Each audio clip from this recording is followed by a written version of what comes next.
آج دوسرے دن بھی تحریک انصاف نے ثابت کر دیا ہے، جھنڈا لہرا دیا ہے وہاں پر. کل پشین میں ہوا تھا، آج یو میں ہوا ہے، آج بھی وہی حرکتیں. انتظامیہ نے روکا، پانی چھوڑ دیا، گرفتاریاں، پولیس کا استعمال، راستے روک دیے، سب کچھ. اور وہ ڈپٹی کمشنر جیسے کل اور آج جن کو الیکشن کمیشن نے ریٹرننگ آفیسر بنایا ہے، وہ تحریک الیکشن شیڈول آنے کے بعد بھی تحریک انصاف کو ایکٹیویٹی کرنے سے روک رہے ہیں. حالانکہ چیف الیکشن کمشنر نے کچھ عرصہ پہلے کہا تھا کہ جب الیکشن شیڈول جاری ہو جائے گا نا پھر میں ذمہ دار ہوں اگر کسی کو پولیٹیکل ایکٹیویٹی نہیں کرنے دی جائے گی. لیکن پولیٹیکل ایکٹیویٹی نہیں کرنے دی جا رہی. اور وہی ریٹرننگ آفیسرز قاضی فائز عیسیٰ صاحب جن کے حق میں چیخ کے دلائل دے رہے تھے قاضی فائز صاحب کہ وہ کیا شاندار لوگ ہیں جن کو ریٹرننگ آفیسر لگایا گیا ہے، ان کا کوئی پولیٹیکل مقصد نہیں ہے، ان کا کوئی پولیٹیکل پارٹی سے تعلق نہیں ہے، اور بالکل آئین قانون قاعدے ضابطے اور کے مطابق اصولوں کے مطابق ان کو لگایا گیا ہے. ان ریٹرننگ آفیسرز کی جانب سے یہ حرکتیں ہو رہی ہیں. تو اس کا مطلب پھر یہی ہے کہ قاضی فائز عیسیٰ صاحب جو ہیں وہ پاکستان کی تاریخ کے اگر الیکشن ہونے جا رہے ہیں تو کرپٹ ترین بدترین دھاندلی زدہ الیکشن کروانے جا رہے ہیں. اور مقصد ایک ہی ہے پورے نظام کا کہ نواز شریف کو مسند اقتدار پر جو ہے وہ بٹھانا ہے. میں آج اوریہ مقبول جان صاحب کا بھی ٹویٹ دیکھ رہا تھا. اوریہ مقبول جان صاحب نے ٹویٹ کیا، وہ کہتے ہیں کہ میں پشین میں اسسٹنٹ کمشنر اور ایڈیشنل ڈپٹی کمشنر رہا ہوں، وہاں کبھی ایسے جلوس وغیرہ نہیں نکلتے، اور اتنی بڑی تعداد میں افراد کا نکلنا اور وہ بھی کسی ایسے رہنما کے لیے جو بلوچستان کا نہیں حیران کن ہے.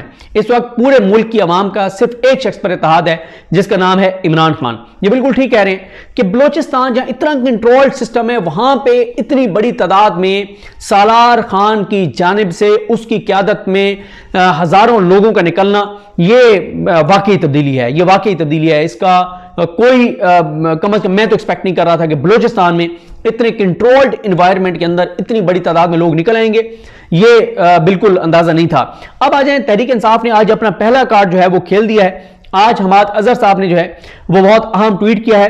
حماد اظہر صاحب نے ایک تو یہ کہا ہے کہ تحریک انصاف کے سے جنہوں نے الیکشن لڑنے ہیں وہ اپنے بھی کاغذات نامزدگی جمع کروائیں اور اپنے کورنگ کینڈیڈیٹ کے بھی جمع کروائیں، تاکہ اگر اس کو جو ہے وہ الیکشن لڑنے سے روکا جاتا ہے تو کورنگ کینڈیڈیٹ ہونا چاہیے. لیکن جو پہلا کارڈ تحریک انصاف نے کھیلا ہے وہ جناب یہ ہے کہ تحریک انصاف کی جانب سے کہہ دیا گیا ہے کہ جن لوگوں کو مجبور کیا گیا تھا، جن سے زبردستی پریس کانفرنس کروائی گئی تھیں، اگر وہ تحریک انصاف میں آنا چاہتے ہیں تو وہ پریس کانفرنس کریں، تحریک انصاف میں آنے کا اعلان کریں اور ٹکٹ کے لیے اپلائی کریں. عمران خان فیصلہ کریں گے اور 2 ہفتے بعد جو ہے وہ ٹکٹ اناؤنس کیے جائیں گے. یہ ایک بڑا تحریک انصاف کے لیے ایک سینسٹیو مرحلہ ہے کہ ٹکٹ کب اناؤنس کریں گے. میرا خیال ہے کہ وہ آخری سیکنڈ لاسٹ ڈے جو ہوگا جب ٹکٹ جمع کروانے ہیں اس پہ جا کے وہ اناؤنس کریں گے. اس سے پہلے اناؤنس کریں گے تو پھر ان لوگوں کو اٹھا لیا جائے گا، ان سے پارٹی چھڑوا دی جائے گی، سیاست چھڑوا دی جائے گی، بہت ایشوز ہو جائیں گے. لیکن یہ بڑا کارڈ ہے تحریک انصاف کا کہ جتنے لوگ تحریک انصاف چھوڑ کر گئے ہیں، جن سے پریس کانفرنس کروائی گئی ہیں، وہ تحریک انصاف میں آنا چاہتے ہیں، پریس کانفرنس کریں، ٹکٹ کے لیے اپلائی کریں، فیصلہ عمران خان کریں گے. یہ بہت بڑا کارڈ ہے کہ وہ لوگ جن کے ساتھ باقی بڑی زیادتی ہوئی، جن کے ساتھ باقی بڑا ظلم ہوا اور ان کو جو ہے وہ مجبور کیا گیا تحریک انصاف اور سیاست چھڑوانے کے لیے. ہاں 4-5 لوگ اس میں وہ نہیں آ سکتے جنہوں نے تحریک انصاف نہ صرف چھوڑی بلکہ عمران خان پر ذاتی حملے کیے، عمران خان صاحب کی اہلیہ پر حملے کیے، ان کا تو نہیں ہو سکتا.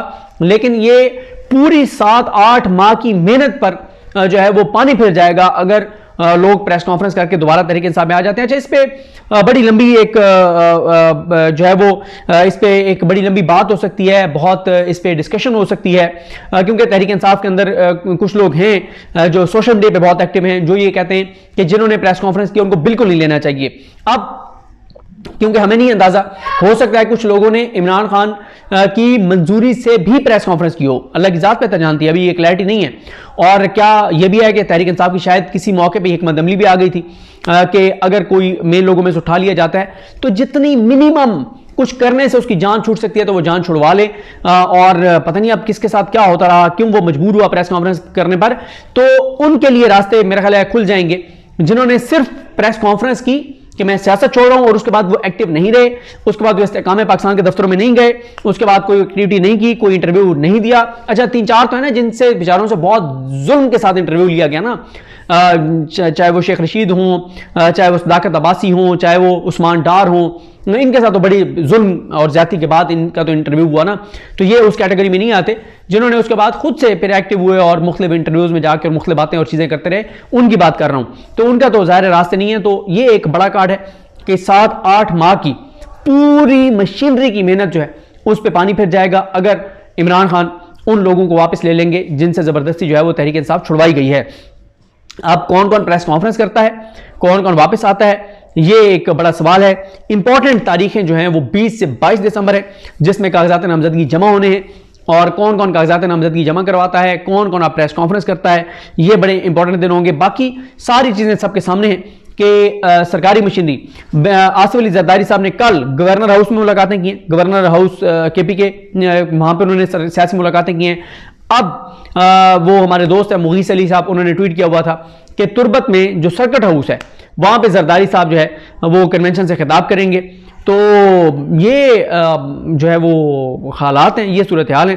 نون لیگ کے ٹکٹ لینے والوں کو سرکاری گاڑیوں میں بھیجا جاتا ہے، تمام ڈی سی اے سی جو محسن نقوی کے لگائے گئے ہیں وہ سارے returning officer, assistant returning officer لگ گئے ہیں۔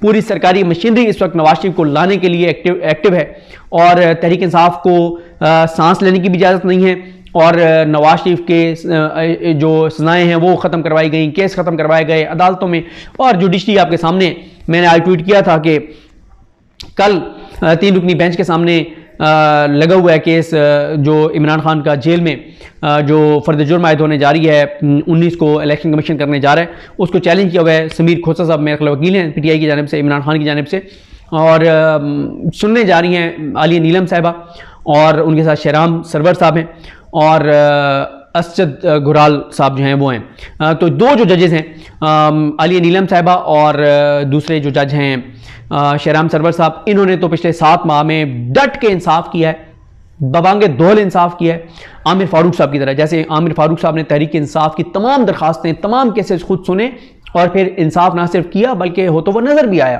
تو یہ 2 معزز ججز جو ہیں انہوں نے بھی انصاف ڈٹ کے کیا ہے، تو کل بھی پورا یقین ہے ہمیں کہ کل بھی وہ انصاف ہی کریں گے، کیونکہ یہ انصاف کرنے پر تل چکے ہیں یہ ججز کہ ہم نے ہر صورت میں انصاف کرنا ہے، چاہے دنیا ادھر کی ادھر ہو جائے، ہم نے انصاف سے نہیں ہٹنا، اور وہ انصاف کر رہے ہیں۔ اور انہوں نے 6-7 ماہ ان دونوں ججز نے، عالیہ نیلم صاحبہ نے بھی اور شہرام سرور صاحب نے بھی اور علی باقر رشوی صاحب نے بھی، انہوں نے جو انصاف جو انہوں نے پچھلے 7 ماہ میں کیا ہے، یہ پاکستان کی تاریخ میں یاد رکھا جائے گا کہ یہ ڈٹ گئے تھے یہ ججز، اور انہوں نے ہر کیس میں انصاف کیا تھا تحریک انصاف کے ساتھ۔